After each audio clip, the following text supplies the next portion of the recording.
Hello. It is I, Cam Smith, I'm also here. and your name is. Well, I'm hoping if they're watching this, then they've watched other stuff and they know that I'm Oh, Emma. But sure, I can give you my name. thank you. God. Listen, I forgot your name for a second there, so clearly it was necessary. Anyways, uh we're gonna do a little bit of a talk about Imillon, the setting that our Soul of Frost campaign is taking place in. Because uh Colby's He's on on vacation, vacation, and Jacob hasn't showed up to a session in 3 months, and Yono, Yono in his feels like own a warm words, is a corpse. warm corpse. So talking dice jail it is. So yeah, we're gonna talk a little bit about the setting. Um and Well, yeah, I Cam's guess Emma, probably where do you mostly want going to to talk start? because Well, yeah, despite but I'm having hoping played you'll this, ask I me don't some know a questions. lot about the setting. Um, let's let's start with Baphomet. I know that we've kind of covered Baphomet, but let's just get into Baphomet because that's where you started the setting. That's where the whole thing is. So Yeah, let's start there. yeah. So, uh, Vafamel, aka the original home of Bastion Parker, um, is a bit of a war torn continent. They've been for the past little over 2 centuries been going through this world's equivalent of World War One, and that's being fought right now between mostly between two sides: the uh, expansionist and genocidal and not at all allegorical for anything in modern day 8 Points Hegemony. Uh, and the other side is called the Last Bastion. They're kind of a coalition of basically everyone else on the continent being like, "Hey, we don't want to die," um, and they've been doing like trench warfare and all that for a while. So the 8 Points Hegemony themselves is made up of two groups of people. There are the noble class is made up of uh, halflings of the Hajamid family, um, which has at this point expanded so much that Hajamid is just sort of a cultural name for them more than a family name, and they're one of the only halfling groups that actually has individual family names like we do in real life as last names.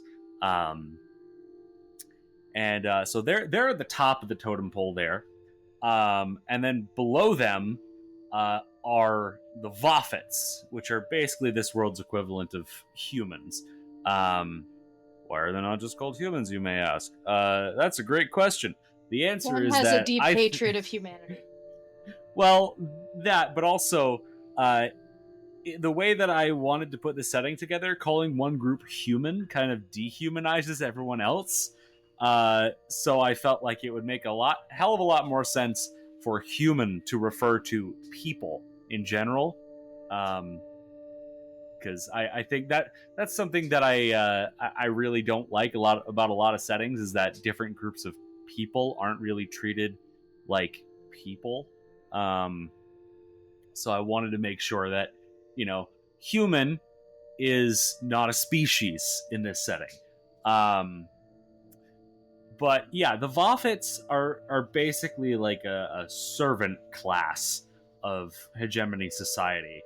So kind of what I guess, Emma, do you think I should go into the story of like how this whole mess started? I mean, depends how in the weeds you want to get. I mean, I'll go into the weeds, I guess, because might as well. So it'll help you understand Bastion's character a little bit more, I guess, both you and the audience. So, uh, long story short, the hegemony was originally founded by a group of 8 Hajamid halflings who now call themselves the Octagram. They're all very, basically godlike mages, very powerful, and they basically rallied all of the other Hajimids and were like, hey, we're better than everyone else. So, like, why aren't we in charge of everyone else? Because the Hajimids up until this point had kind of been a bit of a punching bag for the other halfling families, who are all originally native to Vafamel as well. And yeah, they to a certain extent were kind of like Lord of the Rings hobbits. You know, they were peaceful people who sort of lived in their little homes and enjoyed their little tasty foods and all that. But the Octagram came along and were like, hey, let's make war. And so that's what the Hajimids did. But they didn't make war themselves. They built automatons, which they used to first drive out the other halfling families, who fled the continent entirely. And then they started to push through the rest of Vafamel. And most of the surrounding area around them was populated by Voffits, the old Voffit kingdoms. And something the Hajimids realized while they were going through this basically genocidal campaign was, hey, you know what? Our soulless soldiers are great from the facet of not questioning orders, but all they do is follow orders. They don't have the ability to think creatively. And so they put their fingers to their chins and said, what can we do about this? So they managed to enslave all Voffits, basically, and over the course of a few generations completely wash away their cultural identity.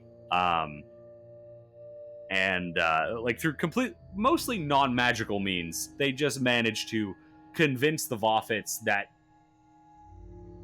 they deserve to be servants and soldiers, basically. So at that point, the automatons were set to be decommissioned, ended up going off and being sentient. That's a story for another day. The Viveratas are a whole nother mess. We actually met one we did at one point in Solifrost. Yes, one Viveratus. So they used to be the foot soldiers of the hegemony before they were granted sentience, and sort of split off to do their own thing. But yeah, now 200 something years later, the Voffits they're being thrown at the elves, dwarves, goblins, orcs, basically everyone else who lives on Vafamel, with the aim of eradication more than anything else. Yeah, so that's really kind of a bulk of Vafamel's story at this point, is that they're fighting for their lives. Any questions? Well, they've also started expanding into other continents, right? They're moving the war off of Vafamel, so... This is true. So currently, the hegemony has two major footholds in other continents. One in the northwestern continent of Presage, and the other in the southeastern continent of Omen. Let's see, which do you think? I mean, I guess, Emma, you've had the most experience with Omen. Do you want to start there? Yeah, I think Omen's probably a good place to go. Okay. So Omen is pretty similar to how you'd remember it, Emma. Omen is mostly populated by snake people. Snake people of two different nations, the Sethan Kingdoms and the Thessan Empire. I And then forgot there's what also you had named them. and then there's also the United Tribes of Bwop, but we don't need to worry about the United Tribes of Bwop right now. Do I know what the United Tribes of Guap are? You never encountered the tribes of Bwop. They're a bunch of frog people living in the jungle. Well, we encountered Bogwog, though they don't know who Bogwog is. You did. That's true. You did encounter one of Colby's characters was a frog person back when we played a campaign in Omen. He was a frog person. He was a bard. His name was Bogwog. Yeah. Yeah. So basically, Cephas and Thesson were, well, and still are at each other's throats throughout history, for various reasons that we're not going to go into right now. But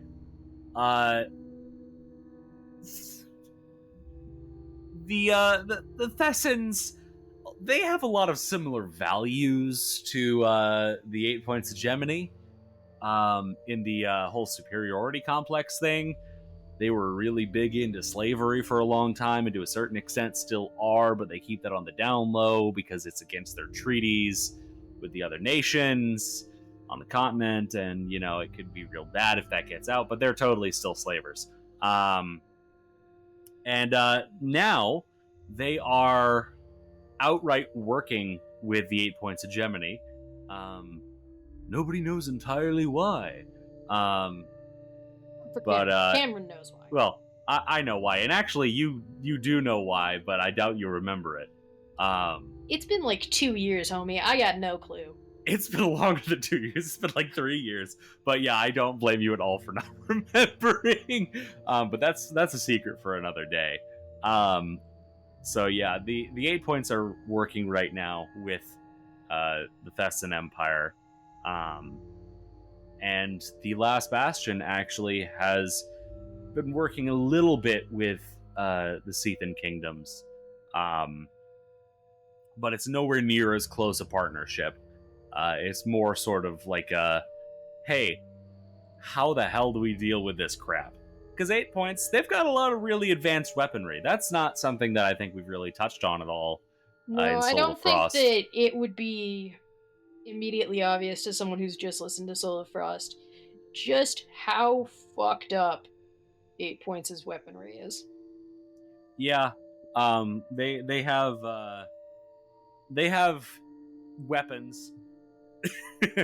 They have weapons powered by a material called octite, which basically is a crystal they stick into a gun, and then a needle hits that crystal, cracks it, and sends a bolt of pure magic out of the other end of the gun.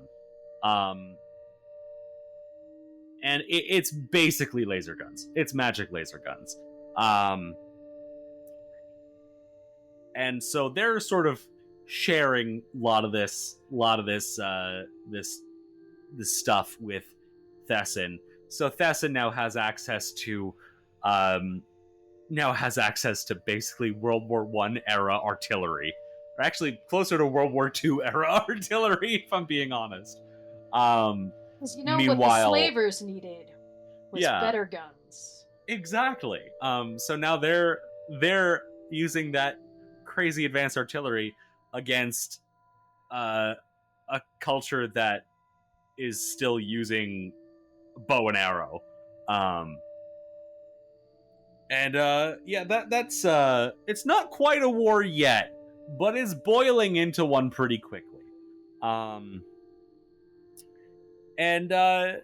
Let's see, other things about Omen. Oh yes, Omen is a very magically infused place. Nobody knows exactly why. I know why, obviously, but nobody knows exactly why there's all this weird magic stuff happening. But magic in general has more of a chance to misbehave on Omen.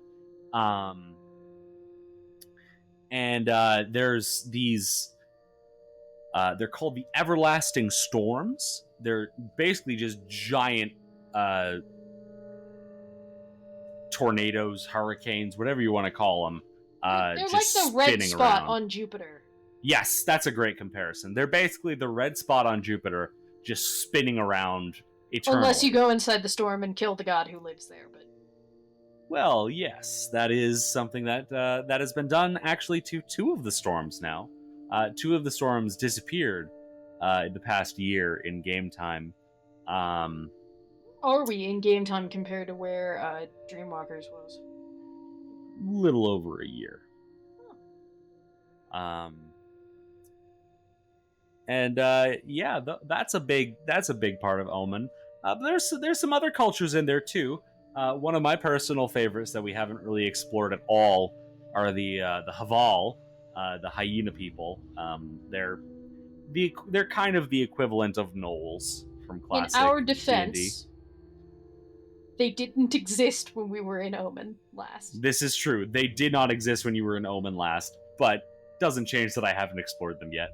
Cam did a whole rewrite when we swapped over to Pathfinder, and so there are some aspects of the world that we have not actively seen yet. And then there are others where we are just like, oh yeah, you know, the everlasting storms of Omen and the gods that live within them. You know, the classic. But yeah, the Haval, I think they're pretty neat. I think if we ever do actually encounter them, you might find them interesting, Emma, because they are one of the few cultures in the setting that they not only don't worship the same deities as everyone else in the world, but they actually follow a group of spirits that are unique to them and to Omen, where they are wanderers. So that's the group is called the Haval Spirits. I know, a very creative name of me. But these are basically spirits that take the role of deities that kind of don't really have much influence outside Omen. And the Haval themselves are just like, I don't know, these are our guys, these are our dudes. We love these spirits. We're just not going to question their existence. And then everyone else is like, hey, we don't know what's happening. We don't know why these spirits exist. Are they gods? Are they spirits? What are they? Are they just like the tides of magic itself? Who knows? So yeah, that's something we might get to exploring someday, especially if someone ever plays a Haval character. But that's going to be a while in the future. There's a whole new campaign. Or somebody dying, you know, one or the other.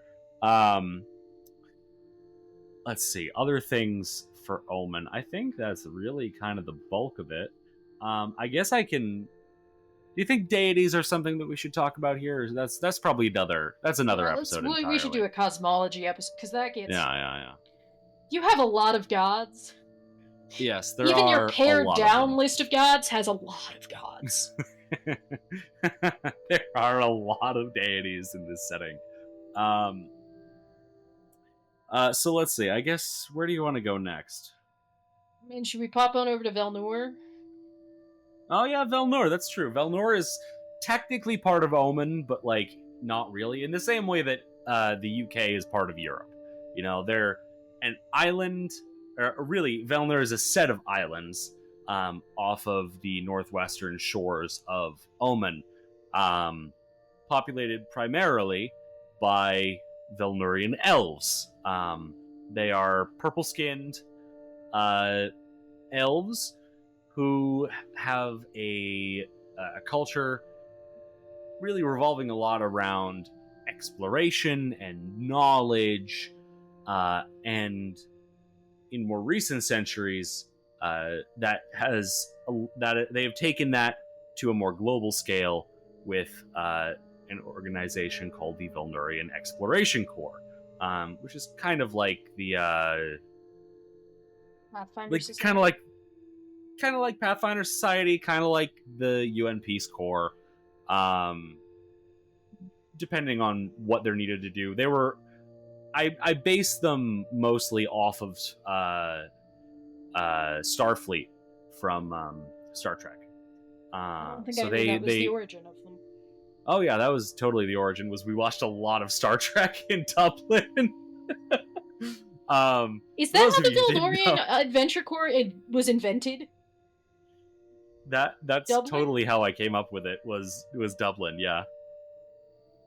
Dublin's a story for another day, audience. But yeah, Emma and I were roommates for 4 months, and that's when I dragged her into this D&D group. And yes, that is how I ended up coming up with the Vilnorian Exploration Corps.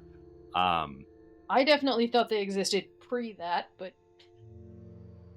yeah, they to a certain, like, the Vilnorian culture of exploration existed before the organization. Because actually the origin of Vilnor is from my father. Because I decided one year, hey, I'm going to teach my parents how to play D&D. Please tell the audience what your parents' characters were. Oh yes, it was wonderful. My dad was super into it. He's a big nerd like I am. Like, loves Lord of the Rings and all that. So he wanted to be an elf of Valinor, like in Lord of the Rings. And I said, okay, we'll do that. And for this little one shot, I was like, okay, Valinor. And he wanted it to be a seafaring culture. He wanted to be a noble knight sent on a quest by his lord.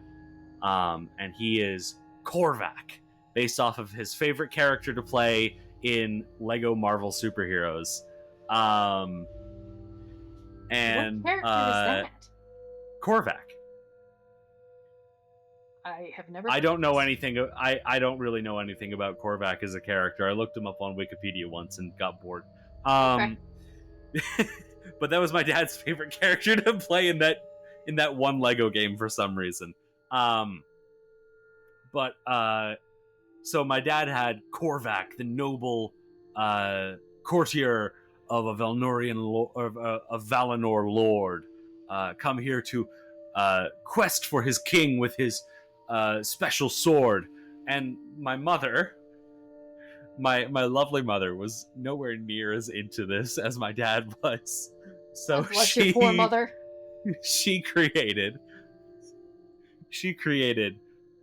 Kristen of the Woodland Realm. My mother's real name is Kristen. And Kristen of the Woodland Realm was basically just my mother in college. And we played a little one-shot. It went mediocrely. And now those characters just kind of exist, kicking around in Presage.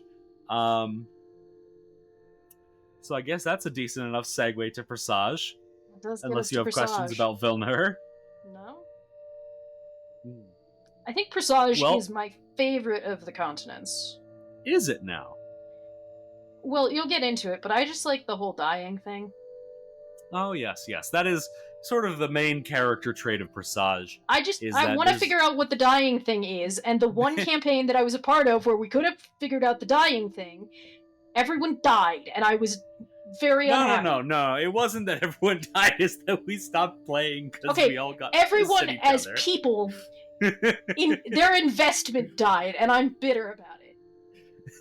The characters are still kicking around in theory, so most of them. We can come back to that eventually. I yearn to make Benny Shaw wear platypus canon. Yeah, Benny Shaw wear platypus is one of my favorite characters you've ever made. Not gonna lie, but that's a story for another day. So this dying thing that Emma is referring to is pretty much the primary character trait of Presage, which is that anything that dies comes back to life a few hours later. Like human, not like regular resurrection. Not like resurrected. They come back as an undead, as an actively hostile undead. It's very zombie. Yeah, vibes. Lots of zombies, lots of nasty crap like that.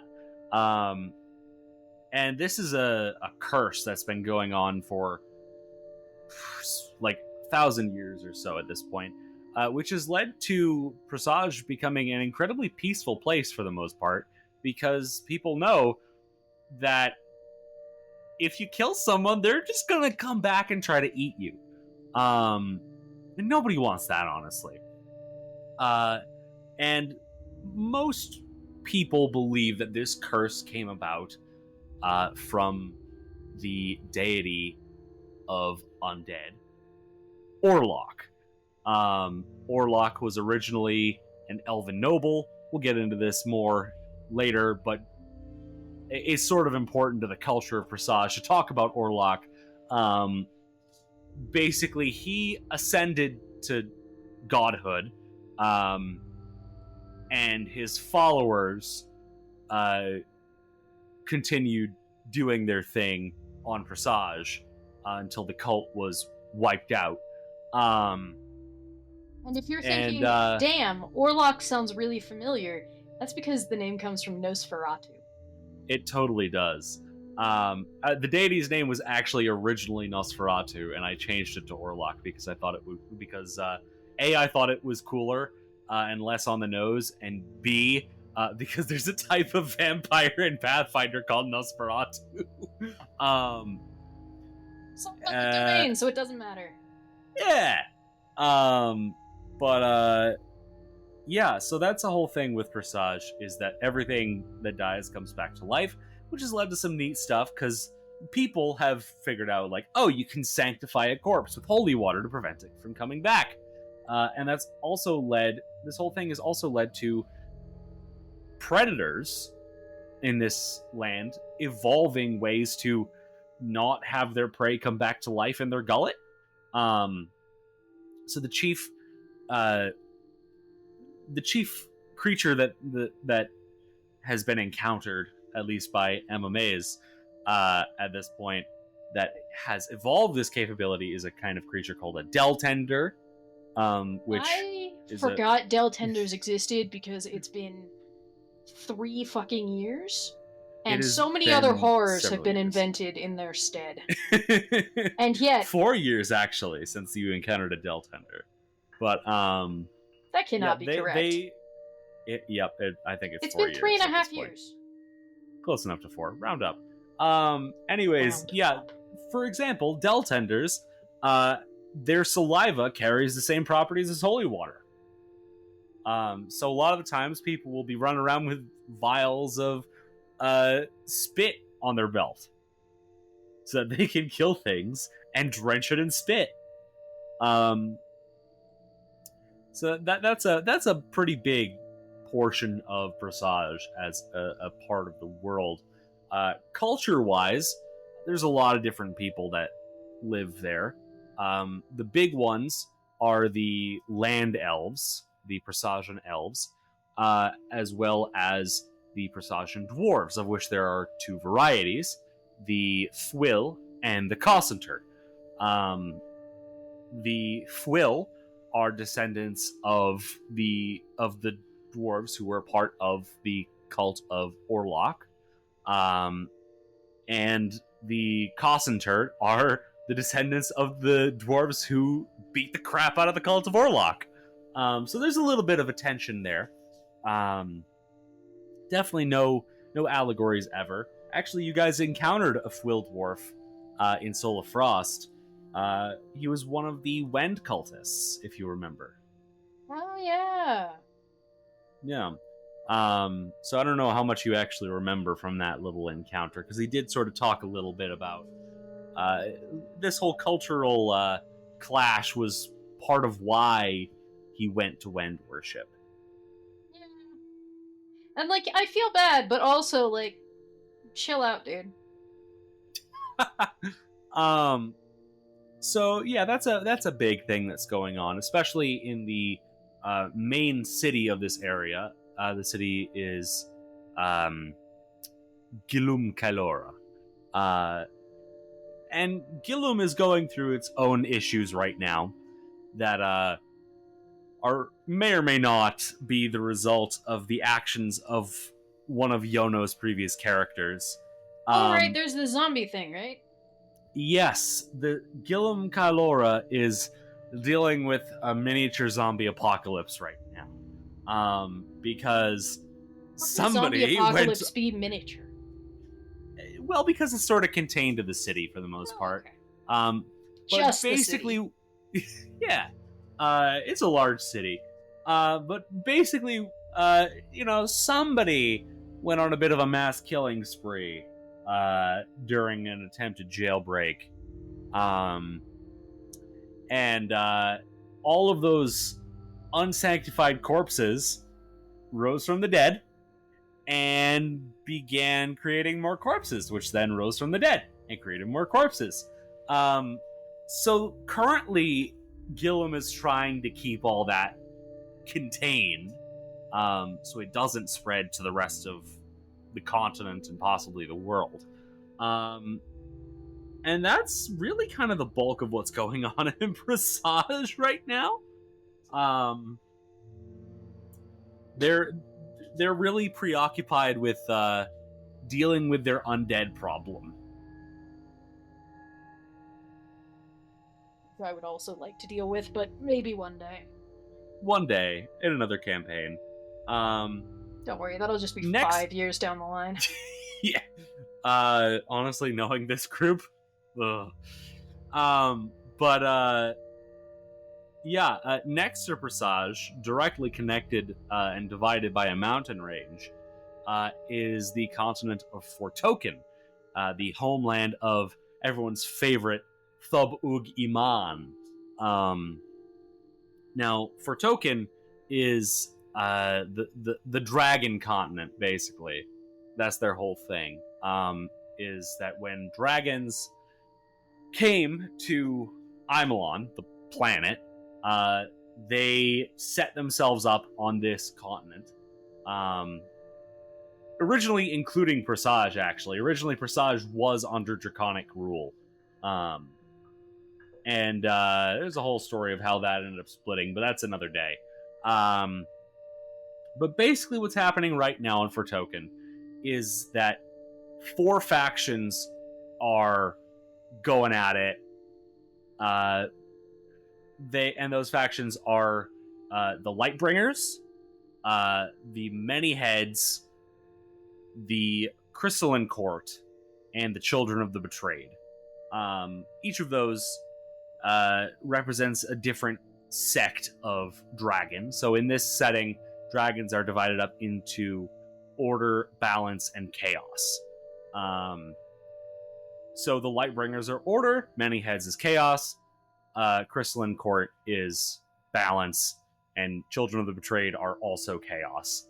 But they're slightly different chaos. So the Lightbringers, their whole thing is, like, for the most part, it's kind of order to the degree of tyranny a lot of the times. They are all about their rules and their laws, and they don't really take no for an answer when somebody else doesn't want to follow those rules. And speaking of people who don't want to follow those rules, the Many Heads, they're all about chaos, so that manifests in lawlessness, but also in artistic pursuits. They're big into their artistic pursuits, and freedom of expression and all that. Then in the middle of them is the Crystalline Court, and they keep getting smacked around by the other 2 factions so much that they kind of don't have any permanent settlements anymore. The Crystalline Court pretty much act as wandering diplomats, trying very desperately to force peace between the 2 sides, because all 3 of these groups follow the 3 remaining draconic deities. Order is Baltramach, Chaos is Karolad, and Balance is Silkamek.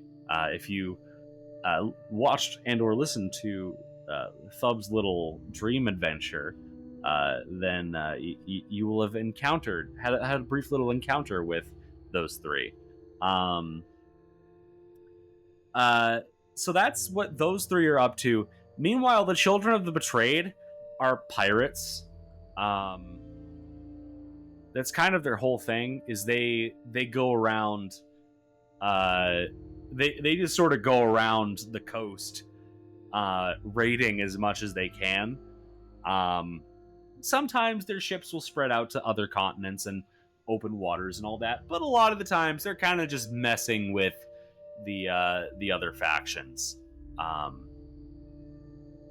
And that's kind of the bulk of what's going on in Fort Token right now. We really haven't explored them at all, but there's a decent amount there. There's some potential for some good stories that we can hopefully come across someday.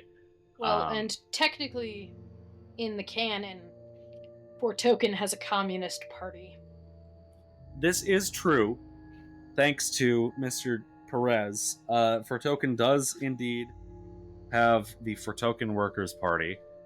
If you want a postcard of that, it's on our Buy Me a Coffee. It is on our Buy Me a Coffee. This is true. It's also on our Instagram. Go follow us if you don't already.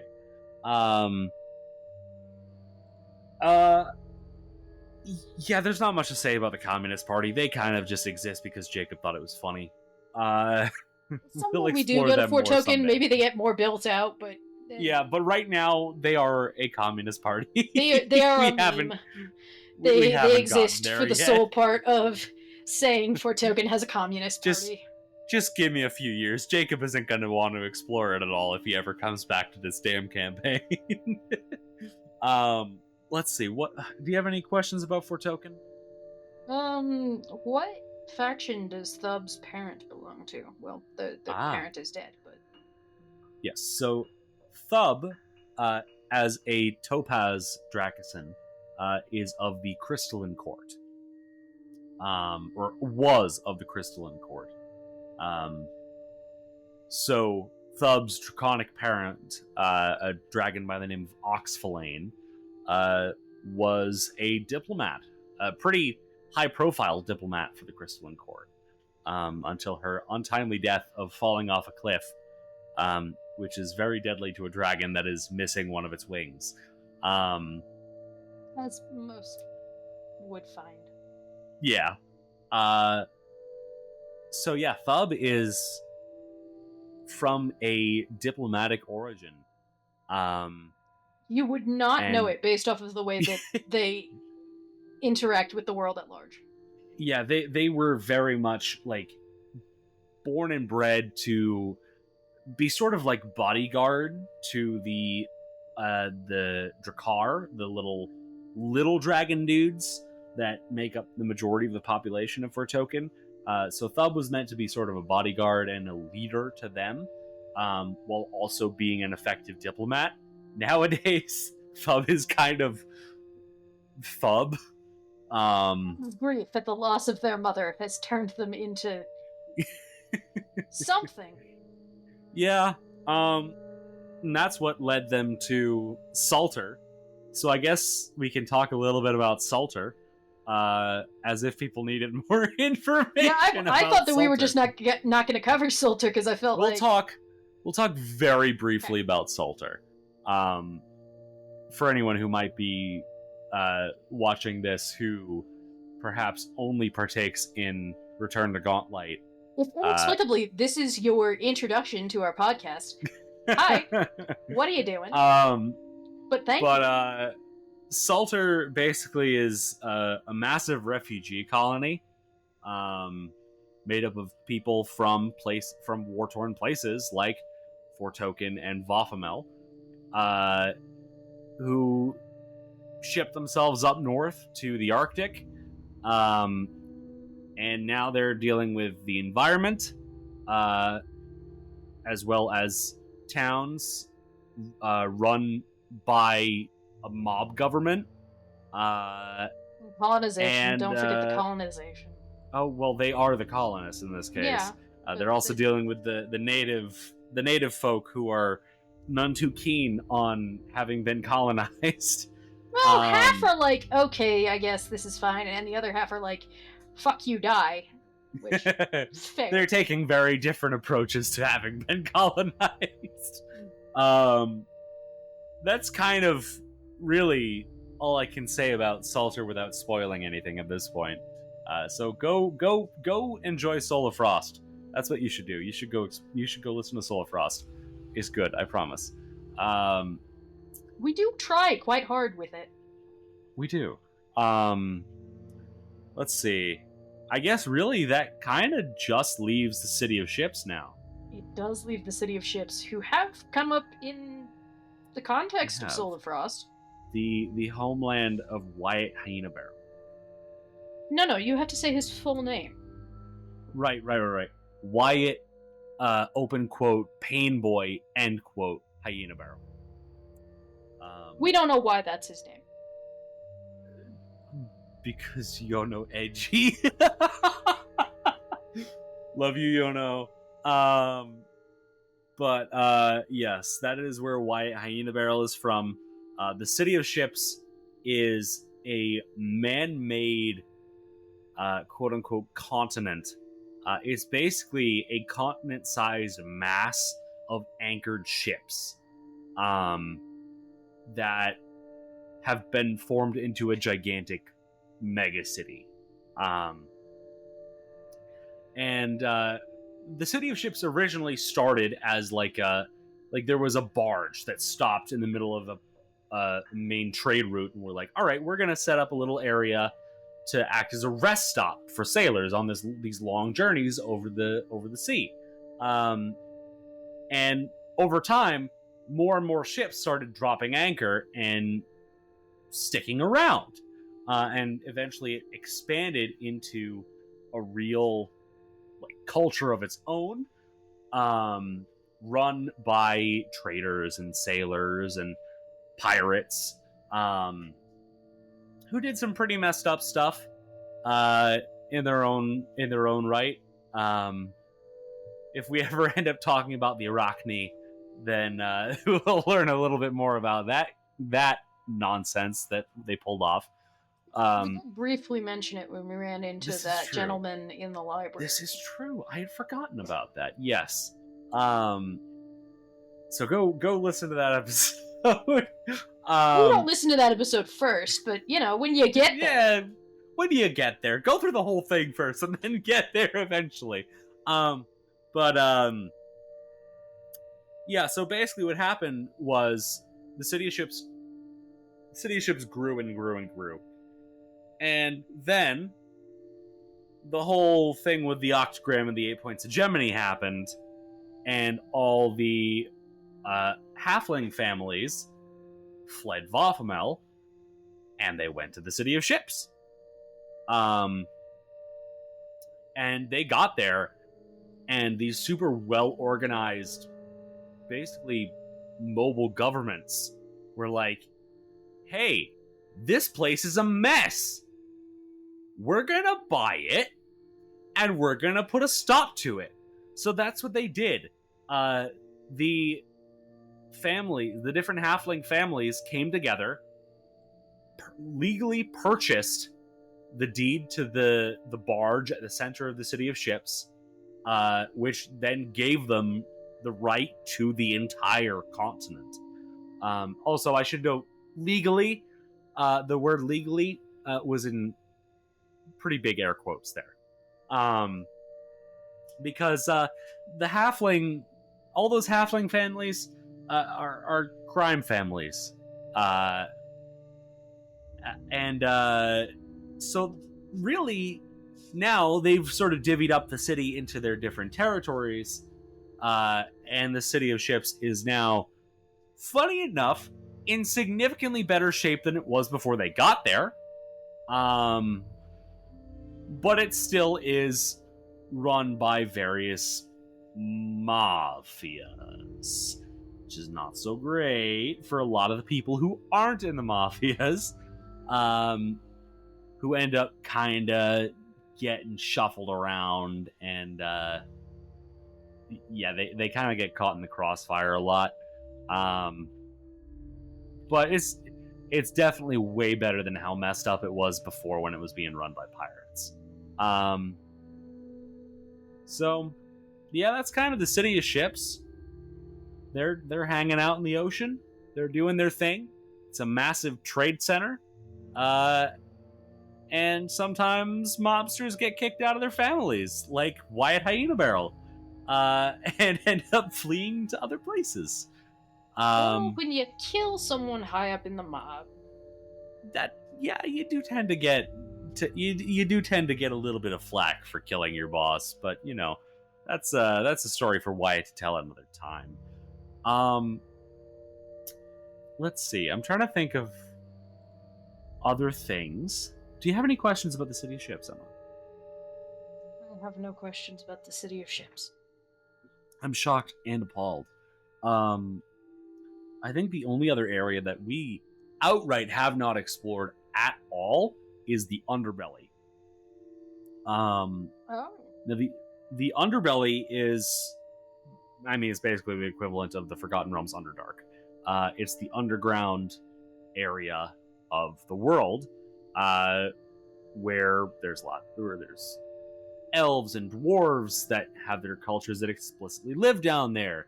There's a lot of nasty monsters. There's a lot of stuff going on down in the underbelly. And they steer pretty clear of the surface for the most part. They will occasionally interact. One of the high up lieutenants in the Last Bastion army actually is a dark elf. And that's a story for another day. When I eventually go over the OG campaign, which probably will require Mr. Jacob Perez because he remembers these things better than I do somehow. That's really what's going on in the underbelly. We really haven't explored them at all.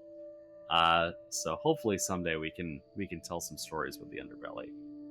Rachel actually almost played a character from the underbelly at one point for Soul of Frost. So we almost, instead of having Morgrim, we almost had an underbelly dwarf, which would have been interesting. So yeah, that's kind of an overview of the various areas of Imillon. Oh, I guess if you want to get technical, the lads have insisted that Michigan is legally a part of Imillon. Oh, God, no! Yes, Colby has photoshopped Michigan into a very, very old map of Imillon.